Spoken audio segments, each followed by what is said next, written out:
Hey gang, it's Chris Angel coming at you for another episode of Marketing for the Rest of Us. This podcast or show, as you know, is dedicated to those of us who are people-oriented.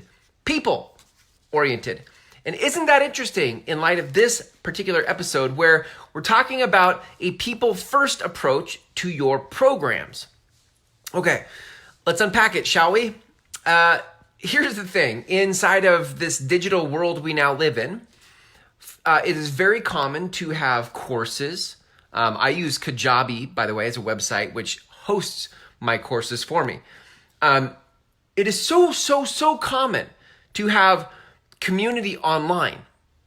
And so what happens is it's very easy to get focused on the tool, the technology, the digitalness of it all.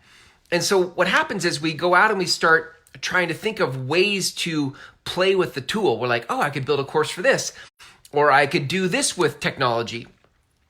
And in the middle of all of that excitement and inspiration, it's easy to forget about who it's for. So what'll happen is, for me, I'll put it just for me. What I typically say is stuff like this. Well, what is this? What can I create? Right? Rather than who is this and who do I need to create this for? There's a subtle shift when you start to ask about the who. If you think about who it's for, it immediately and drastically changes how you think about what you're going to create as a program, as a service, as support for the people you're trying to bring change to. So, I want you to begin to think about a people-first approach to your programs. So think about your programs. What programs do you currently offer? If you don't offer programs, maybe what you do is you do custom coaching. You're like, well, people come to me, and so my stuff is a people-first approach. Okay, that's cool. I get that. I did that for 5 years. It was custom coaching. But I think the challenge with that, I've said this on a previous episode, but the challenge with custom stuff is that, one, it runs its course.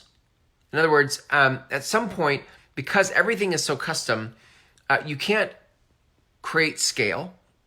You can't help more people. Let's say it that way. Scale is such a Silicon Valley word, right? You can't help more people. You can only help so many people when it's custom. Okay. And for most of you, your custom coaching you're not charging enough for you to sustain custom coaching. You're not charging $10,000 per person a month to coach that person customly. Most of you are trying to charge price points because you haven't figured out where your value really is or how to articulate your value to your people. And so you're charging prices that aren't allowing you to create the business and the lifestyle that you really want, frankly, right? So you have like the worst of both worlds. Custom coaching doesn't allow you to scale, doesn't allow you to help more people, and the prices you're charging aren't paying you what you need to pay. So like you need to pick one or the other.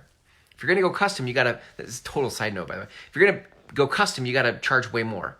But if you're gonna charge way more, you need to know super clear what your value is and who it's for. Again, a people-first approach, right? If you're not going to go custom because you don't feel like you can offer the value that is thousands and thousands of dollars a month per person, then you've got to go the other direction. You've got to help more people to make up financially what you can't create individually through custom stuff. Okay? And if you go that direction, then you have to start to think about your services or your what you offer in terms of programs. It can't be custom. It can't be fully custom. It can't be every individual. You have to think of the group as a whole and think about the group's problems, the group's possibilities, and the path for that group. And if you do that, which is what I do right now, right? I started custom, but I lived through the exact problem I just gave you, which was I didn't charge enough because I didn't feel like I had enough value in the custom thing. But I wasn't willing to go to programs because I felt like every person was unique and had their own problems. So I wasn't willing to go to a program because I was wanting to do right by the individual. But I wasn't charging enough to have my custom approach pay what I needed it to pay me. This is the problem.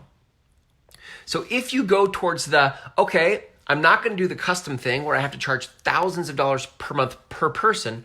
I'm going to go the programs route. Okay. Well, again, you need a people first approach to the programs. And that means, here's what it means. You have to think about what those people actually need right now. Where are they stuck right now? And your program actually solves that for them. It doesn't tickle their ears, and it doesn't teach them some cool stuff. Your program should actually deliver the result of getting them to the other side of whatever that problem is.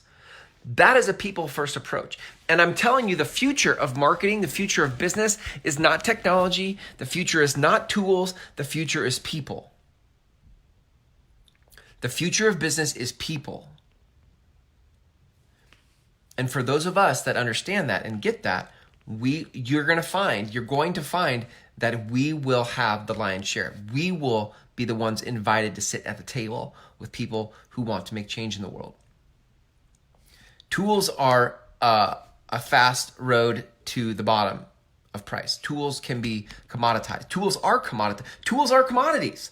A hammer is a hammer, whether you buy it from Lowe's, Home Depot, Ace, or online at Amazon. A hammer is a hammer. A tool is a tool. And that is a fast path to a price war. But when you understand people and you build your programs for a specific group of people, now you actually can differentiate yourself from everybody else. And if you're in the transformation space, if you have any kind of transformation, physical transformation, health transformation, relational transformation, any of the transformations, people are stuck here, they want to go here. If that's you and you coach them to that, you have to start to build your programs with those specific people in mind. Okay? All right, I think that's good. That's good for now. All right, that's good for now. That I want this episode of this show to begin to spark your thoughts for how can I make my programs more relevant to my people? Because a lot of times the programs come from our own ideas, but you need to figure out how to make it more relevant to your people. And that, friends, would be a people-first approach to your programs. Thanks for hanging out with me here tonight. Here's to you. Kicking it into high gear in 2020 with a people's first approach to all that you do in business. See you tomorrow.